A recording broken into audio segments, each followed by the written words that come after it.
এখানে আসছে, কেউ আসছে যাওয়ার জন্য, আর কেউ আসছে তার আত্মীয় স্বজনকে বিদায় দেওয়ার জন্য। এই জন্য যে দেখেন তারা কিন্তু দাঁড়ায় আছে, তার যাত্রীকে বিদায় দিছে, যার কারণে ওই যে ভিতরে রাতে আছে। হ্যাঁ,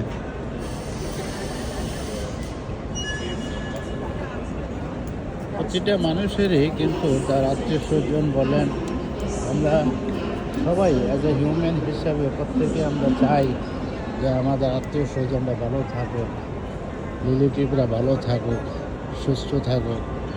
এই জিনিসটা কিন্তু সবাই চায়, কিন্তু এই বাস্তবিক জীবনটা এত কঠোর, এত নিষ্ঠুর, যেখানে আপনার বিশেষ করে আমাদের থার্ড ওয়ার্ল্ড কান্ট্রির লোকেরা মনে করেন কাজের কারণে, অর্থের জন্য প্রবাসে জীবন কাটায় এবং চাকরির উপর নির্ভরশীল থাকে। ফলে আমাদেরকে কিন্তু একটা দীর্ঘ সময় পর্যন্ত কষ্ট করতে হয়। আত্মীয় স্বজনকে দেখতে পারে না, মারা গেলেও দেখতে পারে না, যাও অর্থ পায় সে অর্থ বা ঠিকভাবে সেভিং থাকে না। হ্যাঁ, তো বিভিন্ন কারণ, এই কারণে কিন্তু বর্তমান যুগটা ইন্টারনেট যুগে আপনার ইন্টারনেটকে যদি ব্যবহার করে যদি স্মার্ট সিস্টেমে আয় করা যায়, অবশ্যই সেই জিনিসটা ভালো। এই জন্যই কিন্তু আমরা বলি যে